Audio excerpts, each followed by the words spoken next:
नमस्कार, कंचन वर्ल्डमध्ये स्वागत आहे. आज आपण करणार आहोत व्हेज कुर्मा रेसिपी बघणार आहोत. तर हॉटेलमध्ये जसं आपण खातो व्हेज कुर्मा, तसंच आपण घरी बनवणार आहोत. त्यासाठी लागणारं साहित्य बघूया. इथे मी भाज्या घेतलेल्या आहेत. मटार, फ्लॉवर, फरसबी, बटाटा तुम्हाला पाहिजे त्या भाज्या तुम्ही घेऊ शकता. इथे मी कढई ठेवलेली आहे. त्याच्यामध्ये 2 चमचे तेल घातलेलं आहे आणि इथे मध्यम साईजचा कांदा कापून तळायला ठेवलेला आहे. तर आपण इथे आता ही ग्रेव्हीची तयारी करतोय. कांदा मस्त असा गुलाबी झाल्यानंतर त्याच्यामध्ये 1 टोमॅटो उभा कापून घातलेला आहे आणि 2 ते 3 मिनिटं मस्त असं त्याला तळून घ्यायचं आहे. त्यामध्ये 5-6 असे खोबऱ्याचे काप टाकलेले आहेत, ओल्या खोबऱ्याचे काप आणि 2 लसणाच्या पाकळ्या. ते सुद्धा ह्याच्यामध्ये असं फ्राय करून घ्यायचं आहे तेलामध्ये. इथे बनवत आहे हिरवी पेस्ट जशी मी नेहमीच बनवते. तर इथे 3 मिरच्या घेतलेल्या आहेत, 2 लसणाच्या पाकळ्या, कोथिंबीर थोडी आणि 2-4 अद्रकचे तुकडे म्हणजेच आल्याचे तुकडे. तर इथे आता पेस्ट बनवून घ्यायची आहे.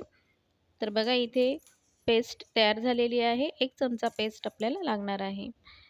तसंच इथे आपण कांदा, टोमॅटो आणि खोबरं, लसूण हे सुद्धा आपण जे तेलावर परतून घेतले ते थंड झाल्यानंतर मिक्सरमध्ये बारीक करून घ्यायचं आहे. परत इथे मी कढई स्वच्छ करून ह्याच्यामध्ये 3 चमचे एवढं तेल घातलेलं आहे. मीडियम साईजचा कांदा कापून घेतलेला आहे. बारीक कांदा कापायचा आहे. खड्या मसाल्यामध्ये 2 लवंग, 1 दालचिनी आणि 2 काळी मिरी घेतलेले आहेत. ते सुद्धा तेलासोबत परतून घ्यायचं आहे. आणि यामध्ये 1 चमचा आपण घालणार आहोत हिरवी पेस्ट. ती सुद्धा कांद्यावर चांगली 1-2 मिनिटं परतून घ्यायचं आहे. त्याचा कच्चेपणा गेला पाहिजे. त्यानंतर इथे अर्धा टोमॅटो घेतलेला आहे. तो सुद्धा बारीक कापून घेतलेला आहे आणि तो तेलावर परतून घ्यायचा आहे. सुक्या मसाल्यांमध्ये आता आपण घालणार आहोत अर्धा चमचा हळद आणि आपले घरचेच मसाले मी वापरणार आहे. म्हणजे 2 चमचे आगरी मसाला आहे. हा मीडियमचं तिखट असतो, जास्त तिखट नाही. अर्धा चमचा गरम मसाला, हे सुद्धा चांगलं परतून घ्यायचं आहे. ह्याच्यामध्ये आणखी चव वाढवण्यासाठी तुम्ही मार्केटचा मसाला तुम्ही वापरू शकता. जसं किचन किंगचा मसाला आहे, तो सुद्धा घालू शकता. आता इथे आपण जी पेस्ट बनवली आहे, म्हणजेच ग्रेव्हीसाठी जी पेस्ट बनवली आहे, कांदा, टोमॅटो ह्याची पेस्ट घालायची आहे आणि सोबतच 2 मोठे चमचे दही घालायचं आहे. ह्याच्याने आपला व्हेज कुर्मा जे आहे, त्याची चव अगदी रेस्टॉरंट हॉटेलसारखी लागणार आहे.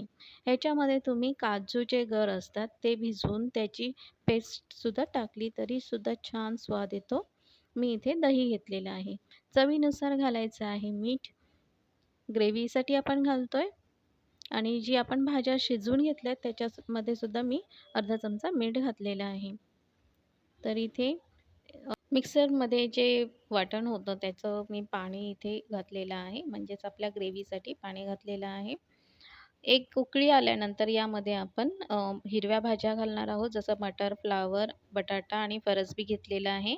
यामध्ये तुम्ही पनीर घेऊ शकता, शिमला मिरची घेऊ शकता किंवा तुम्हाला आवडेल त्या भाज्या तुम्ही ह्याच्यामध्ये घेऊ शकता.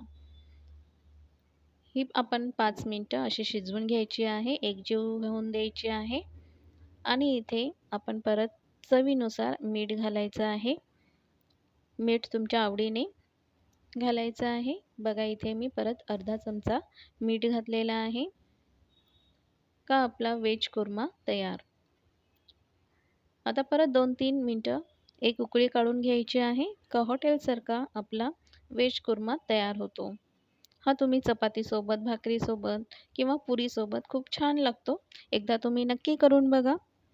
आहे ना सोपी रेसिपी, तर तुम्ही नक्की करून बघा. जर का तुम्ही नवीन असाल तर चॅनलला सबस्क्राईब करा. रेसिपी आवडली असेल तर लाईक करा आणि आता भेटूया आपण नवीन रेसिपीमध्ये. तोपर्यंत सगळ्यांना माझा नमस्कार.